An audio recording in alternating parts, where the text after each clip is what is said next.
दोस्तों, भारत और पाकिस्तान की जो लड़ाई हुई थी उसमें जो ट्रंप का रवैया था, इसके बाद में ट्रंप लगातार भारत के खिलाफ बयानबाजी कर रहे हैं। इसको लेकर अब अमेरिका के अंदर आवाज उठने लगी है कि कहीं अमेरिका से संबंध भारत के ट्रंप खराब न कर दें। और भारत और पाकिस्तान की लड़ाई में ट्रंप ने हमेशा पाकिस्तान की तरफ अपना नरम रुख रखा है। इसके बाद में लगातार भारत के खिलाफ बयान दे रहे हैं, भारत के ऊपर टैरिफ लगा रहे हैं, भारत के ऊपर कार्रवाई करने कभी कभी बात कर देते हैं और कभी कभी तो ऐसी बातें कर देते हैं जो भैया पूरी दुनिया के जो लोग हैं वो सिरे से खारिज कर देते हैं। जैसा कि एक बयान उन्होंने अभी हाल ही में दिया था कि पाकिस्तान का जो नेतृत्व है बहुत अच्छा है, मतलब वहां का जो पॉलिटिकल सिस्टम है बहुत अच्छा है और वो बहुत प्रभावी है। लेकिन जब मैं ये बात बोलता हूं तो पूरी दुनिया हमको गलत समझती है। एक्चुअल में ट्रंप गलत बात बोल ही रहे थे, इसी वजह से पूरी दुनिया उनके ऊपर उंगली उठाती है। फिलहाल तो अब अमेरिका के अंदर भी इन सारी चीजों को लेकर क्वेश्चन उठाए जा रहे हैं। इनका जो मीडिया है, वाशिंगटन पोस्ट, इसके अलावा वॉल स्ट्रीट जर्नल का आप आर्टिकल देख रहे हैं, यहाँ पर आपको दिख रहा है और इसमें साफ साफ कहा गया है कि कहीं हम भारत को खो ना दें। जिस तरीके से इस समय ट्रंप लगातार बयानबाजी कर रहे हैं। जब जनवरी में ट्रंप राष्ट्रपति बने थे अमेरिका के, तो लग रहा था कि भारत से बहुत अच्छे संबंध होंगे। पाकिस्तान को उस समय बहुत ज्यादा आड़े हाथों पे लेते थे, लेकिन इस समय अगर देखा जाए तो ट्रंप का लाडला पाकिस्तान बना हुआ है, भारत को किनारे रखकर चल रहे हैं। एक और चीज मैं आपको बता दूं, ट्रंप जैसा मूडी आदमी कभी भी पलट सकता है। आप देखिए कि रसिया की इतनी तारीफें करते थे, लेकिन आज के समय में रसिया के खिलाफ बात कर रहे हैं, पुतिन को उल्टा सीधा बोल रहे हैं। कुछ समय पहले तक मोदी जी को कहते थे हमारा भाई है और हमारे बहुत अच्छे दोस्त हैं, हमने इनके साथ में बहुत अच्छा समय बिताया है। लेकिन आज का समय अगर देखा जाए तो लगातार भारत के ऊपर उंगलियां उठा रहे हैं। सीज फायर को लेकर बहुत उल्टा सीधा बयान दे चुके हैं। उन्होंने कहा है कि भारत और पाकिस्तान की जो लड़ाई थी उसका सीज फायर ट्रंप ने करवाया, लेकिन भारत उसको उनका क्रेडिट नहीं दे रहा है। अब क्रेडिट के चक्कर में भारत से रिलेशन खराब करने में लगे हुए हैं ट्रंप। अब इन सारी चीजों को लेकर अमेरिकन जो मीडिया है वो भी बात करने लगा है। वॉल स्ट्रीट जर्नल के अंदर कई ऐसे पत्रकार हैं जो अब लिख रहे हैं कि कहीं ये सारी गलतियों की वजह से हम भारत को खो दें। अगर भारत रसिया की तरफ और थोड़ा सा झुक गया, चाइना से अच्छे संबंध होंगे, तो कहीं ना कहीं यहाँ पर जो एक पकड़ है, जो एक शक्ति की जरूरत है इस एशिया के अंदर अमेरिका को, वो वहां पर उनको मिलेगी नहीं और उसकी वजह से अमेरिका पूरी दुनिया के अंदर कमजोर हो जाएगा। ये वहां के पढ़े लिखे लोग समझ रहे हैं, लेकिन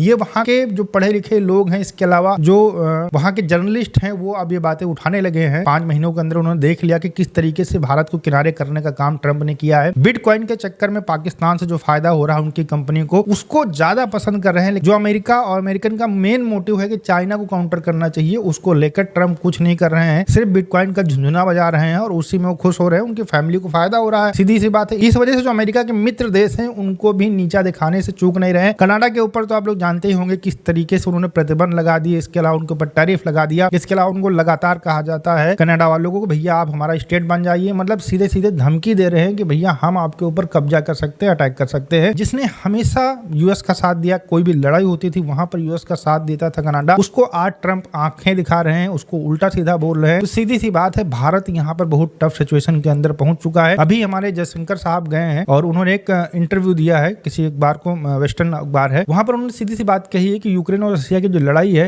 उसमें हम किसी की तरफ नहीं है, लेकिन हम रसिया का साथ नहीं छोड़ सकते क्योंकि वो हमारे संकट के समय में साथ में खड़ा होता है। ये बात बिल्कुल सही है। अमेरिका 5-6 साल से इधर बहुत अच्छा बात कर रहा था कि हमारे रिलेशन भारत के साथ बहुत अच्छे हैं और हम हमेशा भारत का साथ देंगे। चाइना को भी लेकर यहाँ पर बयानबाजी करता रहता था अमेरिका कि हम आपका साथ देंगे, भारत का साथ देंगे, भारत के अंदर बहुत सारी मैन्युफैक्चरिंग यूनिट लगाएंगे। कंपनियां, बहुत सारी मूवमेंट यहाँ पर होने लगी थी, चाइना से यहाँ पर मूव होकर कंपनियां आ रही थी। लेकिन जो ट्रंप ने किया है, जो ट्रंप के आने के बाद चीजें हो रही हैं, उससे सीधी सी बात है भारत को नुकसान होगा। अब ये आवाजें जब अमेरिका के अंदर उठ रही हैं तो कुछ दिनों के अंदर हमें कुछ ना कुछ चेंजेस जरूर देखने को मिलेंगे। लॉस एंजल्स के अंदर जो हो रहा है, इसके अलावा जो इलन मस्क थे वो भी अब ट्रंप से किनारा कर चुके हैं। मतलब ट्रंप से जो उनकी पूरी लॉबी थी वो परेशान हो चुकी है। अब जो है अमेरिकन को परेशान करने के लिए ट्रंप कुछ ना कुछ ऐसा बोल देंगे, ऐसा कर देंगे जिसकी वजह से अमेरिका के लोग ही ट्रंप के खिलाफ खड़े हो जाएंगे। ऐसा लगता है कि ट्रंप जो है वो अपना फायदा देखते हैं, ना अमेरिका का फायदा देखते हैं, ना अमेरिका के जो मित्र देश हैं उनका फायदा देखते हैं। यूरोपियन यूनियन के ऊपर सैंक्शन लगा देते हैं, भारत के ऊपर सैंक्शन लगाने की बात करते हैं और ये कहते हैं कि अगर भारत के अंदर आईफोन बनेगा तो मैं उसके ऊपर 30%, 40%, 50% एक टैरिफ लगा दूंगा। ये सब उल्टे सीधे बयान जो है लगातार ट्रंप दे रहे हैं भारत के खिलाफ। पाकिस्तान के खिलाफ कोई भी बयान नहीं देते हैं, अपनी संसद के अंदर पाकिस्तान को थैंक यू बोलते हैं। इसके बाद में लगातार देखा गया है कि पाकिस्तान की प्रशंसा कर रहे हैं, जबकि पाकिस्तान खुला जो है गोदी में बैठा हुआ है चाइना के, फिर भी उनको पाकिस्तान से प्यार है। भारत एक न्यूट्रल पोजीशन के अंदर रहता है, अमेरिका की तरफ थोड़ा बहुत अच्छे संबंध हो रहे थे, उनको खराब करने में ट्रंप लगे हुए हैं। अब ये सारी चीजें भी अमेरिकन बोलने लगे हैं और उनके जो न्यूज़पेपर हैं उसमें अब ये छपने लगे हैं। तो हो सकता है कि ये धीरे धीरे करके चेंज हमें देखने को मिले और अगर ट्रंप इसी तरीके की बयानबाजी करते रहेंगे तो जाहिर सी बात है भारत भी उनको जवाब देगा और ये जवाब अमेरिकन को पसंद नहीं आएगा। वीडियो कैसा लगा मुझे कमेंट सेक्शन में जरूर बताइएगा। मिलते हैं नए वीडियो के साथ। साथ। नमस्कार, धन्यवाद, जय हिंद, जय भारत।